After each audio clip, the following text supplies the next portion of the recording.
ఇక్కడ జరుగుతున్నటువంటి పరిణామాలన్నీ కూడా మీ అందరికి కూడా తెలియజేయడం జరిగింది.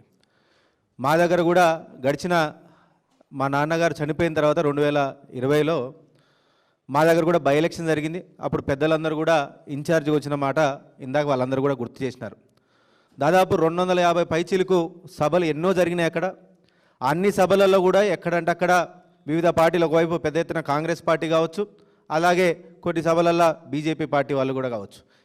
ఎవరు ఎక్కడ ఎదురైనా కానీ మేము ఎక్కడ కూడా ఒకరినొకరు చీదరించుకోవడమో లేకపోతే మిమ్మల్ని తిరగనీయని చెప్పడము ఇట్లాంటి ఎప్పుడు కూడా మేము చేయలేం.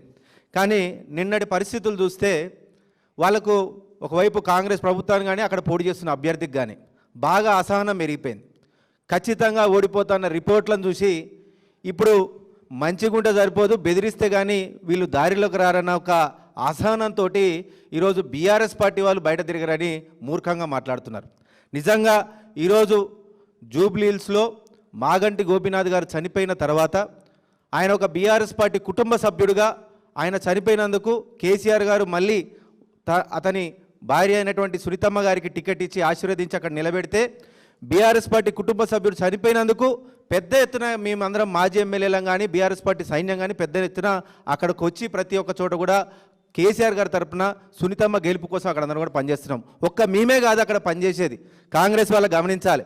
2 ఏళ్ల క్రితం వాళ్ళు ఏదైతే 420 హామీలు మొత్తం 6 గ్యారంటీల పేరు చేసినటువంటి మోసపోయిన ప్రతి ఒక్కరు కూడా 4,000 పింఛన్ కోసం ఎదురు చూస్తున్న వృద్ధులు కావచ్చు, ఉద్యోగాల కోసం చూస్తున్న నిరుద్యోగులు కావచ్చు, పెద్ద ఎత్తున ప్రతి ఒక్కరు కూడా స్వచ్ఛందంగా అక్కడికి వచ్చి కాంగ్రెస్ పార్టీకి ఖచ్చితంగా బుద్ధి చెప్పాలి అన్న కసితో అక్కడ తిరుగుతున్న మాట కాంగ్రెస్ ప్రభుత్వం గమనించాలి. ఒక బీఆర్ఎస్ పార్టీని బెదిరిస్తే ఇది తెలంగాణ ఉద్యమ పార్టీ, ఇక్కడ భయపడడానికి కూడా సిద్ధంగా లేడు.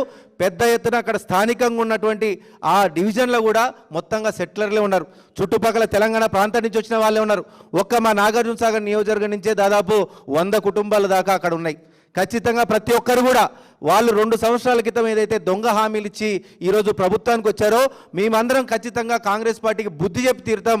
మాకు వచ్చిన ఈ ఓటు, మాకు రేపు మేము వేసే ఈ ఓటు ఖచ్చితంగా తెలంగాణ ప్రజలకు వాళ్ళు చేసినటువంటి మోసానికి మేము ప్రతిరూపంగా మేమందరం కూడా ఖచ్చితంగా కేసీఆర్ గారికి, కారు గుర్తుకి, సునీతమ్మ గారికి వేసి గెలిపించుకుంటామని పెద్ద ఎత్తున ప్రతి ఒక్కరు కూడా మాకందరూ కూడా స్వాగతం పలుకుతున్నది కూడా అతను గమనించి ఈరోజు ఆయన మొత్తం అసహనానికి గురై అక్కడ ఉన్నటువంటి కాంగ్రెస్ అభ్యర్థి అడ్డగోలుగా ఆయన మాట్లాడడం చూస్తున్నారు.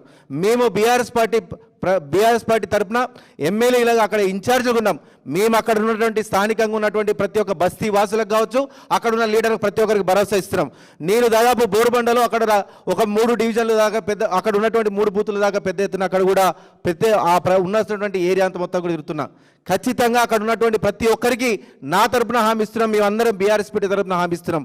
ఈ ఒక్కరోజు కాదు, వచ్చే 3 ఏళ్ళు కూడా అక్కడ ఏ సమస్య వచ్చినా కానీ గౌరవనీయులు మన రామన్న తోడుతోటి అక్కడ స్థానికంగా ఉన్నటువంటి సునీతమ్మ గారి అండతోటి ఖచ్చితంగా మేమందరం మీకు ఎల్లవేళలా తోడుంటాం. మీ ఒక్కరికి ఎటువంటి హాని జరగనీయం. ఖచ్చితంగా వాళ్ళు ఎంత భయభ్రాంతులకు గురి చేసినా మీరు ధైర్యంగా ఉండాలి. మేమందరమే కాదు, ఖచ్చితంగా తెలంగాణ వ్యాప్తంగా కూడా పెద్ద ఎత్తున వస్తున్నారు.